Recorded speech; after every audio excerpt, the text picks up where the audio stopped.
9 जनवरी को है माता अशोक सुंदरी की जयंती, यानी कि माता अशोक सुंदरी का जन्म उत्सव। तो माता अशोक सुंदरी के लिए हम के दिन हम कुछ अचूक उपाय कर लेंगे, जिससे क्या होगा, हमारे धन संपत्ति में वृद्धि होगी, हमारे व्यापार में तरक्की उन्नति होगी, और नौकरी का अगर कोई समस्या है वो भी हमारी समस्या आज के दिन ये उपाय करने से हमारी समस्या का समाधान होने वाला है। हम सबको पता है गुरुवार का दिन है, माता अशोक सुंदरी का दिन। श्री शिवाय नमस्तुभ्यम, हर हर महादेव। तो हम करेंगे बहुत ही अचूक और बहुत ही सुंदर से उपाय, जिससे हमारी सभी जो है दिक्कतें परेशानियां दूर हो। तो ये है पहला उपाय, हम देख लेते हैं 11 चावल के दानों का उपाय है। इसे 11 चावल के दानों का उपाय करने से जो है माता अशोक सुंदरी की कृपा हमारे परिवार पर बनी रहेगी। और साथ ही साथ हम ये 3 चावल के दाने जो है, सॉरी 11 चावल के दाने नहीं हमें लेने हैं, 3 चावल के दाने लेने हैं। तो 3 चावल के उपाय का हम दानों का उपाय कर लेंगे। तो चावल हमारे जो है टूटे फूटे बिल्कुल नहीं होने चाहिए, बिल्कुल साबुत होने चाहिए। अक्षत का मतलब ये है साबुत चावल। तो हमें 3 चावल के दाने लेने हैं, और 3 चावल के दाने लेकर हमें पहुंच जाना है शिवलिंग के पास, शिवालय में।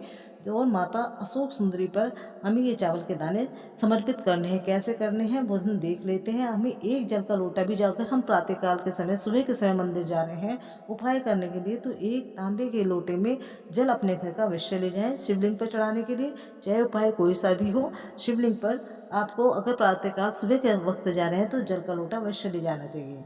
तो हमें शिवालय में पहुंचकर माता शिवलिंग के पास माता अशोक सुंदरी वाले स्थान पर 3 चावल के दानों को कुंदकेश्वर महादेव का नाम लेकर प्रार्थना करनी है, अपनी समस्या अपनी मनोकामना कहनी है, और वो 3 चावल के दाने हमें चढ़ा देने हैं, और 1 लोटा जल हमें शिवलिंग पर चढ़ा देना है। और जैसे जैसे जल बहकर आएगा उसमें से थोड़ा सा जल हमें रोक लेना है, और रोक कर अपने उस पात्र में इकट्ठा कर लेना है और अपने घर में ले जाना है। और उसमें से जो हम जल लेकर आए हैं उसे अपने घर के प्रत्येक कमरे में हमें छिड़क देना है, जिससे कि हमारे घर की सारी समस्याएं, सारी जो है परेशानियां दूर होंगी। और अगर हमारे व्यापार में कोई दिक्कत है तो हम अपनी दुकान में, जहाँ पर हमारा व्यापार है, व्यापार की जगह पर भी जल के छींटे दे सकते हैं, जिससे हमारा जो व्यापार है, जिसमें दिक्कत आ रही थी, हमारी जो ग्राहक आना बंद हो गए थे वो ग्राहक आना शुरू हो जाएंगे, और सारी हमारी जो समस्या थी, व्यापार नहीं चल रहा था, वो भी हमारा चलने लगेगा। तो इस उपाय को करना बिल्कुल ना भूलें, बहुत ही अचूक उपाय है, माता अशोक सुंदरी की जयंती वाले दिन का हर कोई से कर सकते हैं। और दूसरा उपाय देख लेते हैं, अगर घर में लड़ाई झगड़ा बहुत रहता है, क्लेश रहता है, तो ये हम उपाय कर सकते हैं। हमें क्या करना है, हमें थोड़ा सा पीला चंदन लेना है, और उसका हमें पेस्ट सा बना लेना है, और 21 लेनी है हमें दुर्वा दल, यानी कि दुर्वा घास लेनी है 21। और उसे हमें क्या करना है, इन सामान को लेकर हमें पहुंच जाना है शिवालय में, शिवलिंग के पास। और जो हमने पीला चंदन लिया है 1 1.5 चम्मच के करीब, उसमें हमें जो है अपने दुर्वा घास को अच्छे से डुबो देनी है, यानी कि लपेट, वो पीला चंदन जो है हमें दुर्वा घास पर लपेट देना है। और शिवलिंग के पास पहुंचकर हमें माता अशोक सुंदरी वाली जगह पर हाटकेश्वर महादेव का नाम लेना है। और जो हम ये 21 घास लेकर गए हैं, और 11 चावल के दाने भी ले जाने हैं, इन दोनों सामग्री को ले जाकर हमें शिवालय में पहुंचकर शिवलिंग के पास जाकर सबसे पहले 1 लोटा जल चढ़ाएं, और फिर पूजा, जो भी हमारी पूजा है भगवान जी की, वो करें। और 21 जो हमने दुर्वा घास है वो माता शोक सुंदरी वाले स्थान पर हमने चढ़ा देनी है। और जो हमारे 11 चावल के दाने हैं वो भी हमें शिवलिंग पर एक एक करके चढ़ा देने हैं। जैसे एक हमने चावल का दाना चढ़ाया, फिर हमें बोलना है श्री शिवाय नमस्तुभ्यम, श्री शिवाय नमस्तुभ्यम। इस तरह कहते कहते हमें अपने 11 चावल के दाने चढ़ा देने हैं। जैसे हम 10 चावल के दाने चढ़ा देंगे, और 11वां चावल का जब दाना हमारी चढ़ाने की बारी आएगी, तब हम अपनी मनोकामना जो है वो बोलकर कह देंगे, और भोलेनाथ से प्रार्थना करेंगे कि हे भोलेनाथ, हमारी ये प्रार्थना है, ये समस्या आप इसे ज़रूर पूरी कीजिए। तो निश्चित रूप से आपकी ये समस्या का समाधान भोलेनाथ अवश्य ही करेंगे।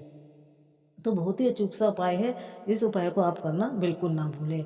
तो अगला उपाय देख लेते हैं पौष मास की 10वीं तिथि का।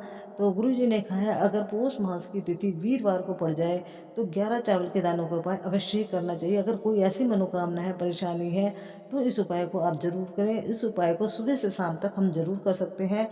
सुबह कर रहे हैं तो हम 11 12 बजे से पहले पहले इस उपाय को करने की कोशिश करें। और जब हम इस उपाय को करेंगे 11 चावल के दाने को, तो 1 जल का लोटा सुबह के समय कर रहे हैं तो 1 जल का लोटा और पूजन सामग्री जिससे जैसे भी हम पूजा करते हैं, रोली, चंदन, कुमकुम, फूल आदि ले जा सकते हैं और सबसे पहले 1 लोटा जल शिवलिंग पर चढ़ाएँ और उसके बाद पूजा करने के बाद हमें 11 चावल के दानों को चढ़ा देना और भगवान से अपनी प्रार्थना, अपनी मनोकामना कहनी है और हाटकेश्वर महादेव का नाम लेकर हमारी जो भी समस्या है, जो भी मनोकामना है, वो हम कह देंगे। इस दिन हम ये उपाय कर लेंगे तो ऐसी कोई मनोकामना ही नहीं है जो हमारी पूरी ना हो।